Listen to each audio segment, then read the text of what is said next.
How many languages do you speak? Well, what do you define as speak? I mean, I can communicate in Spanish. I wouldn't feel like I'm super fluent. Used to speak French. Used to work in Paris. What about you? Oh my God, I'm the world's worst person at languages. I'm like embarrassing. I try to learn them and I don't know, I just don't have the ear for it. So now I speak English. Do you like working remotely just behind your computer screen, or do you miss more of the in-person stuff? I love the freedom of you just get to choose what you do all day, every day, right? Like some days, I mean, I work really hard. I don't want to make it sound like. So welcome back to the guest. Well, it's not the guest, it is a guest episode, and we're here with Natalie. And her name is Natalie Koussa, and she's a podcast tour strategist, and she helps her clients become the only choice in their industry by, get this, going on a podcast tour.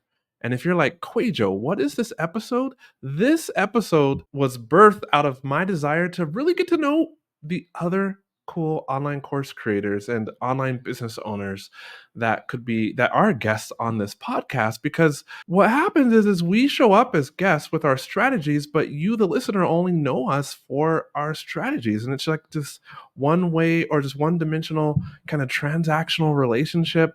And we don't get a chance to talk about our likes and our hopes and our desires and the things that we don't like, or even get to know each other. And I had one lady who told me that she thought like she just had felt like it was taboo to talk about her family. And I'm like, oh gosh, no.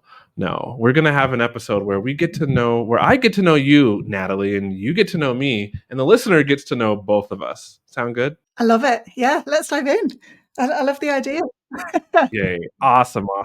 Listener, if my voice is still new to you, why? I'm the new host of the Art of Online Business podcast. And if you want to find out where Rick went and where I came from and why I'm here now, head below. And there's 2 episodes there, and you can go and get that information. But what won't change, or what will stay the same, is this, the Art of Online Business, is the place to come for tips and tricks and strategies to scale up your online course creator, course business from low 6 figures to high 6 figures while reducing your overwhelm. And of course, you're going to get behind the scenes business peaks and tips and Facebook ads goodness. So with all that said, hi, Natalie. Hi. How you doing? We're better now. What is it, like 25 minutes later after the computer quit revolting and finally accepted my microphone again? We've had some drama, but we are here. We're good to go. Yeah. We are here. And speaking of here, where is here for you? Because I'm liking your accent. Oh, thank you. So I'm British, which is where the accent comes from, but I live in Dublin, in Ireland. Met an You're Irish guy in British, London a few years but ago. you Yeah, live in I live in Dublin. Ireland. Okay, so here comes a very typical, you've probably heard it before, American question. But before I ask that question, I'm going to tease the next episode, because for you and me, it'd be moments when we hop into that studio. But I really can't wait to ask you like all the nitty gritty about why going on a podcast tour is the best way to make sales and increase your influence in 2024. And you're also going to talk about how to, I guess, talk about your product or your offer when you're a guest on somebody else's podcast, but not being salesy, right? Yeah, absolutely. That's what everyone wants to do. All right. So Natalie, break it down for me, please. The United Kingdom contains England. It doesn't contain some places though, like Ireland, right? This is really contentious. This is like a really charged history lesson. All right. Yeah. Or the magical place called the Isle of Manx. There is a place called the Isle of Manx, right? Yeah. Or Isle of Man, and they speak Manx. Yeah, Isle of Man, and they speak Manx, yeah. And I could be a bit wrong. That could be part of Britain and not. I think that's part of Britain and not the UK. Oh God, I really should know this. But for Ireland, Northern, I really should, but I don't. Northern Ireland is part of the UK, and the Republic of Ireland, which is the southern bit, the bigger bit of Ireland, is not part of the UK. Yeah. So, which part do you live in? I live in the Republic, in the southern bit of Ireland. Yeah. Okay, which is part of the UK. No, it's not. No, so Northern Ireland is that little tiny bit at the top of Ireland that is part of the UK. But when Ireland got independence, there was a partition that was made. So the Republic of Ireland is independent. It's nothing to do with the UK. But we kept, because we're so colonial, we kept that little section at the top, which is Northern Ireland, which is part of the UK.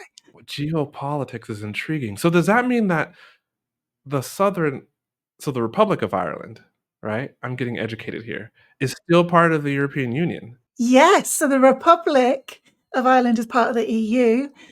Northern Ireland is not because, oh, actually, I don't even know what was finally agreed.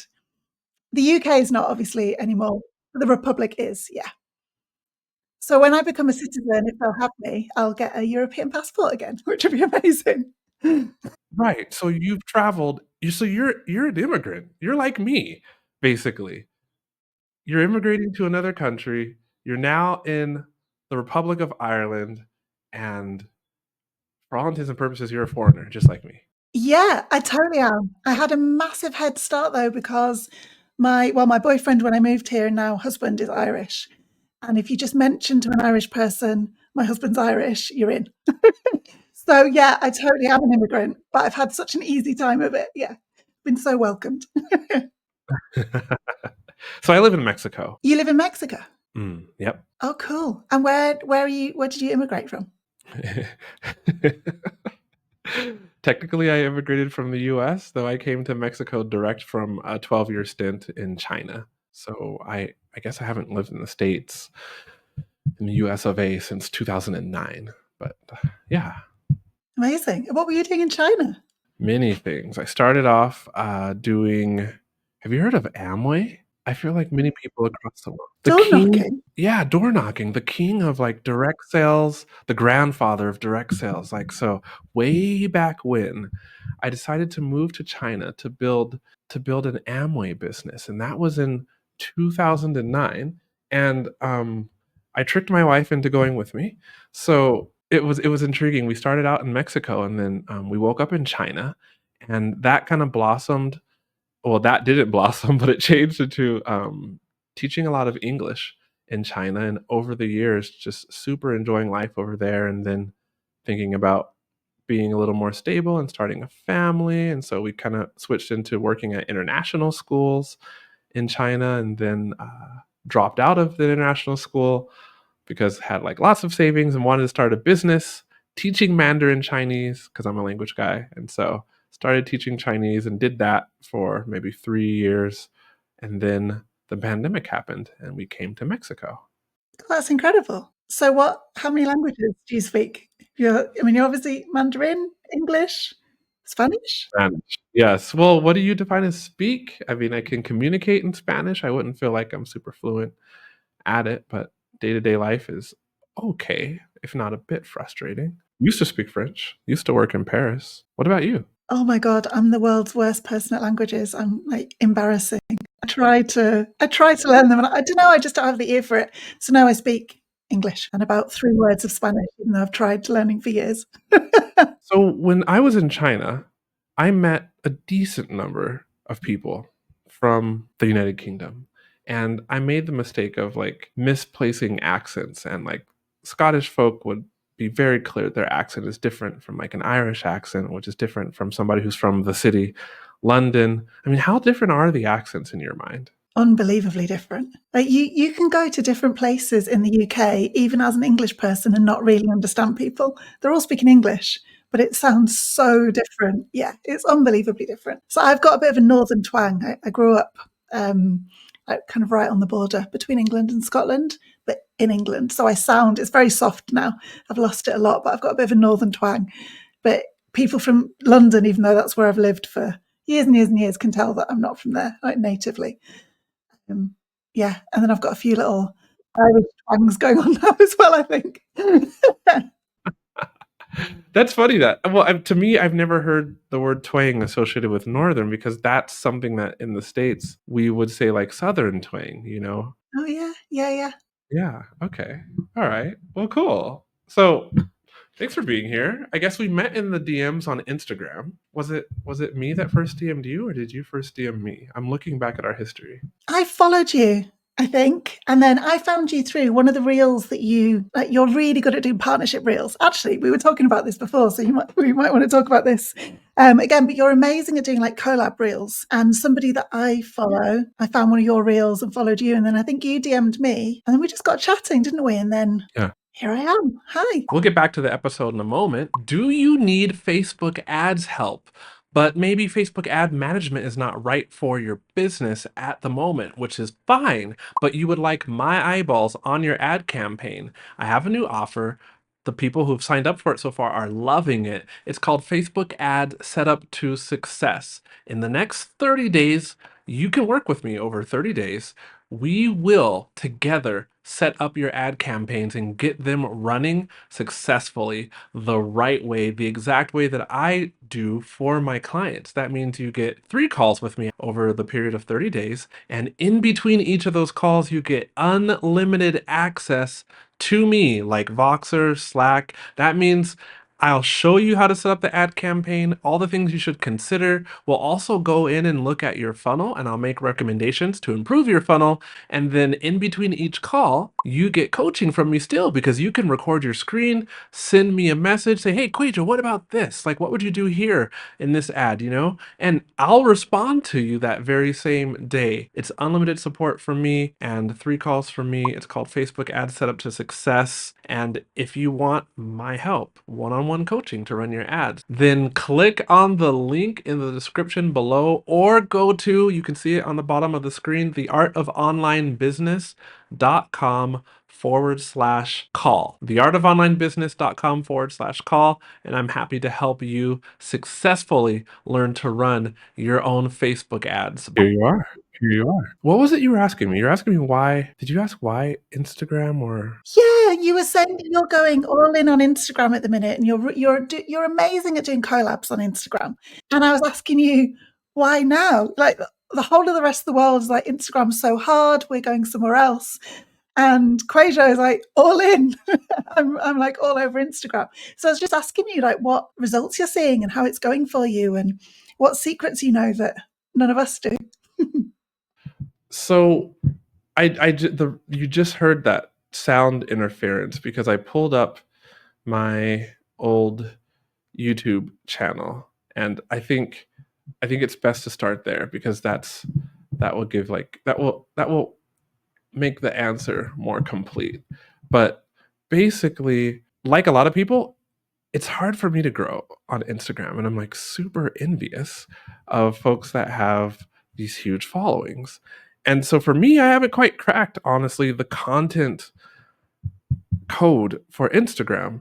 But one thing I did remember is that in my previous business where I was teaching Chinese, I just loved to collaborate with people, and I had no problem growing my following and growing other people's followings just by collaborating with them. What we're looking at, which is history. It's the channel where I used to teach Chinese, and Look at this. it was fun. It was so fun. But like, if you'll notice, you can't see from here, but I collaborated with like over 40 different people on that channel, and just I had a blast traveling and meeting up with people, right? And so I thought that on Instagram, what I would do was make videos with folks who kind of serve my niche in a complimentary way, have my team edit the videos, and then when I posted to Instagram, tag them as a collaborator so that it would show up in their feed too. And so then it's kind of like a win-win situation, where we both get more exposure. But for me, it was also because you want to use, I guess, wisdom when you're doing this. And so like for me, it was like the podcast is quite a large podcast, not huge, but like top 1% podcast, like good listenership. And my email list is tiny and my Instagram account is tiny. So it became like the kind of perfect exchange with folks who had like a larger Instagram account with mine. And yeah, so that's kind of how the Instagram Q&A collab was born. And I think right now I've only done it, like, at least when we're talking, I've only done it 2 or 3 times, maybe with like 2 or 3 other creators. But I'm Oh, getting it's back into it working right. because that's how I found you. Yeah. Okay, cool. It's just, so I live in Mexico, and I don't know, do you like working remotely? just behind your computer screen, or do you miss more of the in-person stuff pre-pandemic? I absolutely love it. So I started my business after the pandemic. So I've never done this like in person. It's only ever been online for me. Oh my God, I just love it so much. I love the freedom of you just get to choose what you do all day, every day, right? Like some days, I mean, I work really hard. I don't want to make it sound like I'm just like flouncing around and somehow have a great business. Like, no, I really work for it. But I love that freedom of I don't know, like today, Ireland is not usually sunny. Today has been incredible weather, like just gorgeous, gorgeous, roasting sun. So I did what I needed to do for a couple of hours this morning. I took the whole of the rest of the day off. It's evening here now. And so I just popped back on for this chat and then I'm done for the day. And I don't know, I just think there's something you could never do that in a job, right? Or you could never do that even in your own business where, if I was like more of a consultant and went into offices or something, or it's just not, it's not something that's possible. So yeah, for me, I just love the freedom of it. Okay. All right. Do you miss it? Do you miss people? Or? I miss people. Yeah.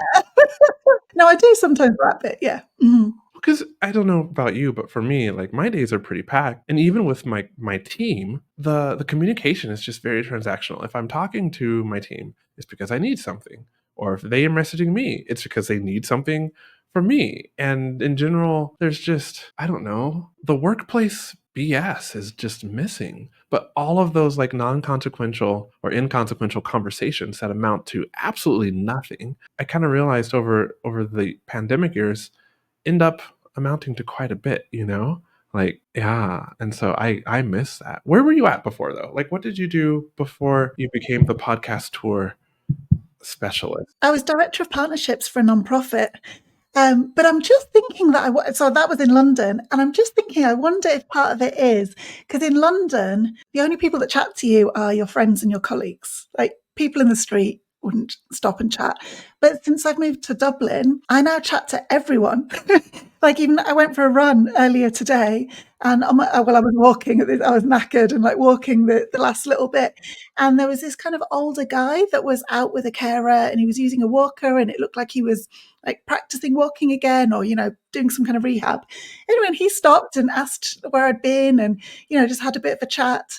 And so I wonder if I get more of that kind of water cooler moment that you're talking about just from popping to the shops or, walking down the street. I wonder if that's part of it. Yeah. Could be. What's the population of where you live at? Oh, it's tiny. I don't know. Well, like, I mean, are we talking like more than 500K or like 500,000 people? Yeah, well, I think oh my God, this is going to be really wrong. But so Ireland is a small country, but there's a few million of us, and pretty much half of the population of Ireland live in Dublin. So it's got to be a couple of million, but it's like very villagey. Okay. So your local area though so I was wondering maybe that's it. Like you're describing to me like a very small town feel. Yeah, that's what it feels like. That's totally what it feels like. Yeah. But everybody's really friendly. And so that's where you're kind of getting the social interaction from. Yeah, I think so. I've just realized that I think that's the difference of, because in London I used to get it in the office. And if I worked from home too much, I did feel how you're saying. Yeah. What about you? Do people chat in the street where you're from? Right. Yeah, but I mean, people do chat. People are really friendly here in Mexico, and I love the culture. I think I get a bit of benefit from being like a black guy in Mexico. There's just Mexicans. There might be kind of like African descent Mexicans, but I haven't seen them yet. Like, whereas if you go to another country in South America, for sure there's tons. So I kind of stand out here a bit. People chit chat, but it's still I'm still not that confident in Spanish to where I can just chit chat. I can get what I need out of like day to day interactions, but just like striking up a conversation, yeah, it doesn't happen as often. Good for you though for just going and starting in a new country where the language isn't super easy for you, and that's an amazing thing to do. I didn't start here. I got stuck here. Yeah, but I mean, that's a longer story. But I enjoy the culture for sure. But yeah, I didn't start here. We got stuck. Came on a vacation, and then the pandemic broke out, and then we got stranded, and couldn't return to our China home. And so then we had to like sell everything and just start over again in Mexico. Oh my God. Yeah. Yeah. Yeah. Now I can smile when I say it. But that's an incredible experience. That's like, I'm finding it, I'm never lost for words, but I am a bit lost for words. But it's a kind of obvious thing in theory that would have happened to people in the pandemic, but I've never actually met somebody that was their experience of the pandemic. Yeah. Yeah. I think it happened to more people who were expats in China because of the unique visa situation in China. At least I know plenty of people, like more than almost two handfuls of people who that happened to in various ways because you need a visa to work and even travel to China. You know, they're opening up some areas, but in general, you need a job already, or you need to have a business that is founded there in order to get a visa. It's not like you can just travel there and work there relatively easy, you know? And so what happened is the pandemic broke out when I think, yeah, like mid January, kind of late January, or I guess the news came out around then. And so a lot of people who are working in China, there's a significant part of the expat population that is teachers, just because China really values education. And so they bring like plenty of people from native English speaking countries. And so typically you would vacation in other countries in Southeast Asia, you know, like go down to Bali, or I should say go to Indonesia, but like, you know, Bali or Thailand or Vietnam to some extent. And so a lot of people got stuck outside of China, away from their jobs while they were on vacation. And then because the quarantine was just so, I guess the word of the day was draconian back then, you know, but it was like one family or sorry, one person per family per week could leave and go out and get groceries, you know, and they would monitor you and you had a QR code on your phone that was like green or yellow or red. And red meant you couldn't go, and yellow meant you had just been red, and green meant you were free to move around. And if one person tested positive for COVID in like your compound, then like everyone in the compound had to go and get like a test.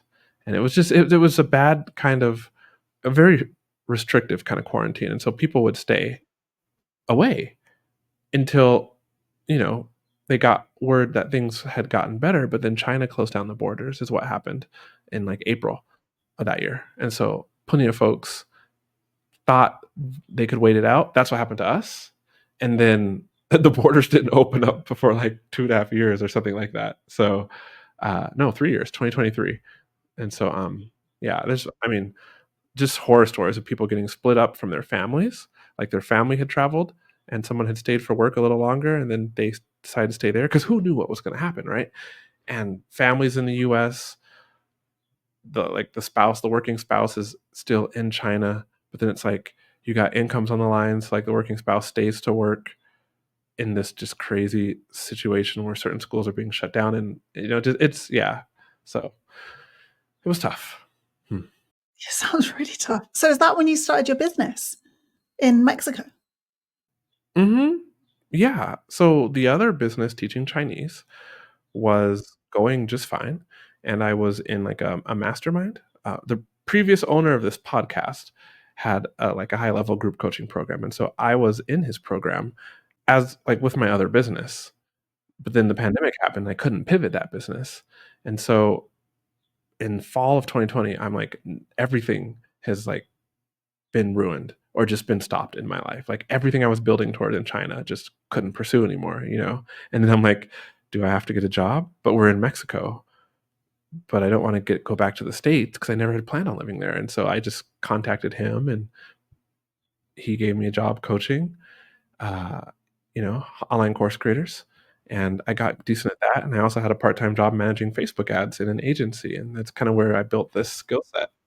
God, that's like that's one of the most surprising like origin stories I've ever heard. It's yeah, surprising. I don't want to do it again. Yeah. I don't want to do it again. No, Is that no. so you said your boyfriend in the Republic of Ireland. Does this have to do with the pandemic too? Or had you moved? No, no. So he he was living in Ireland and we met in Ireland. And then we planned to move to, sorry, he was living in London. We met in London. We planned to move to Ireland and we landed 2 days before the first lockdown. So we had the opposite experience to you, actually, that we like just made it and then it was locked down, but we were where we wanted to be. And then, yeah, I was working as director of partnerships for a nonprofit and I kept that job for a year or so doing it from Ireland. And then I've always wanted to work for myself. So I was like, come on now, this is my chance.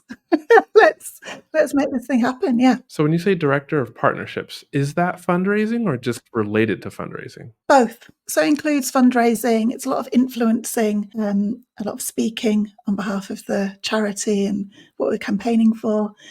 Yeah, the whole shebang, really. Yeah. Gotcha. So you basically were doing what you're doing now, meeting other people, going on tour, so to speak, but for a charity or for a nonprofit. Yeah, exactly. Yeah. It's all the same skills. just in a slightly different way. Yeah. So tell me a bit then, I'm just curious, like, how did you build Instagram? You have 1,000 followers. How did that come about? Totally by accident. Networking. So I've never been interested in growing an Instagram following. It's just never been a priority in my business, partly because it just doesn't, not that I think it's a bad strategy or anything like that. It's just that it just doesn't play to my strengths. Especially, a couple of years ago, it was much more about graphic design, wasn't it? Making everything look beautiful and having, a gorgeous grid and all of that. It's just not how I wanted to spend my time. Didn't want to be in Canva every day. Yeah, I mean, in the same way that you were like, what did I do before that I loved and that worked really well? And it was collabing and sharing audiences. Same for me, but I just doubled down on podcast guesting. And actually, before I started podcast guesting, I was helping other people speak on podcasts.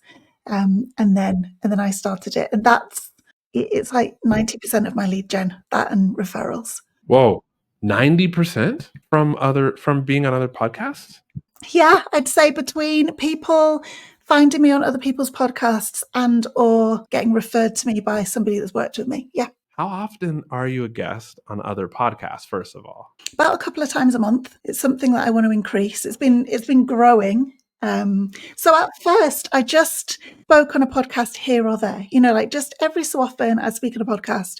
And then I've had this conversation with so many people, like loads of people noticed I was getting clients and really good clients from those podcasts because they really knew what I was about. They were really ready to take action. They were kind of all in kind of clients and then started getting more intentional about it. So at the minute I'm doing a couple of episodes a month and on the increase. Ask me again in 12 months. I'm hoping that'll be a higher number. Jeez, I mean, okay. And as far as like when I look at the like nataliekoussa.com/speakeasy, you're telling me and the listener that from showing up on other podcasts, you're growing the wait list now because it says join the guest list. So I'm assuming it's closed, but people are finding you and realizing that you can help them in the speakeasy. And what is a speakeasy? Be known as an industry leader and create predictable and plentiful flow of high caliber clients by guesting on bigger podcasts. Yes, it's a group program to help you go on a podcast tour, like dial in your messaging, learn how to pitch, learn how to build relationships with hosts, and learn how to use podcast guesting for lead gen. But yeah, exactly. So my entire sales ecosystem is referrals, people hear me on podcasts, join my email list, put tons of energy into my email list, and that's my business. That's how clients come to me. Yeah. Okay. So, I mean, tell me about the name because the name is super cool. I went to my first speakeasy ever in Paris back in 2022. Yeah. 22. It was cool. I mean, the experience of being in the line and saying the thing and not going one way, but then going here through the kitchen and down some stairs to probably like the coolest cocktail lounge. I don't think I knew the difference between a bar and a cocktail lounge until I went there and they're like, we're a cocktail lounge. I won't imitate the French accent, but it was cool. Like the DJ setup was really cool. Like the drinks I'm not a big drinker, but the drinks were tasty. Like they had like this cool red lighting. It was sweet, and it was my first speakeasy experience. related as far as the name that you chose for your program, or does it have a different origin story? Yeah, it's got a bit of a double meaning. So I really like playing on what, like puns and playing on words. So I like that it's about speaking, and it makes lead gen easy. So it's like speakeasy is kind of playful like that. But it's also, so lots of people that come to me come because they don't love social media, and social media feels like kind of exposing, and or like too constant, too kind of like in the lights all the time. And there is something about showing up on podcasts where you can be kind of a bit hidden almost, and then you speak on podcasts, and then so to me it just sounded really, it was just kind of playful. And speaking on podcasts, it's pretty bougie. Like, it does just feel like having a drink with a friend. You give loads of value, off you go. You help the host, like bring in listeners to the episode, and you're done. It's like, it's so opposite to social media.